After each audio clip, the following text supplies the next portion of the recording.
So what is fake news? We keep hearing about it. We'd like to think anything outside of the state journal. It would be nice to see that, but no.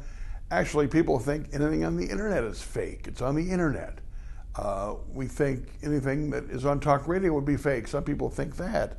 If you're a conservative, you think anything on CNN or MSNBC, 24/7 cable will be fake. If you're a progressive and militant progressive, you think anything on Fox is fake.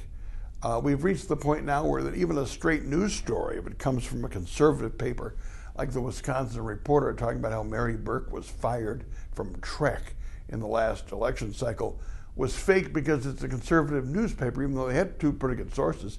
The former human resources director of the company and the former chief financial officer of the company. Had I been a reporter with those sources, I would have gone to my editors and said, I got a couple of good sources here. But it was debunked in the minds of many on the left because it came from a conservative paper. Things that come from a liberal paper like The Guardian in London were debunked on the weapons of mass destruction before the war. They said there were none. People said, oh, that's a socialist paper. We've reached the point where we don't believe the media. The ratings are really, really low. Somebody has to step forward and be a grown-up on this stuff and cover the news as the news with no bias. CNN just had to fire, or 3 people had to resign because they got a story wrong about a Trump satellite who they said had a relationship with a Russian bank. They retracted the story and let the journalists go, including Thomas Frank, who wrote the book, What's the Matter with Kansas? Bemoaning the fact that Kansas voters would vote Republican even though their economics would have been better had they voted for a Democrat. No, we have a lot of bias in the news.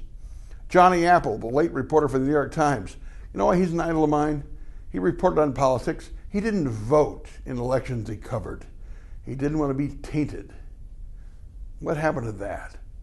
A loyalty to the truth. When I worked for the Attorney General as communications director, I had to deal with the press all the time. And I had to spin, and I had to lead them and manipulate them as part of my job.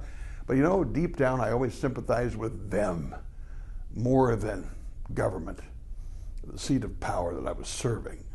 A free press. Take it seriously. If you're going to do stuff with an unnamed source, do it right, be right, or as Jason Robart said as he portrayed Ben Bradley in All the President's Men, I'm going to get mad. Enough. Enough of the BS. Hold Trump accountable, hold his satellites accountable. Yes, that's your job, but hold yourselves accountable too. And put the bias at the door.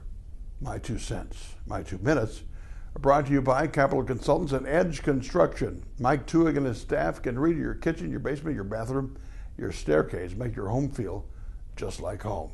Talk about this and more next week on The Mitch Henck Show on madison.com.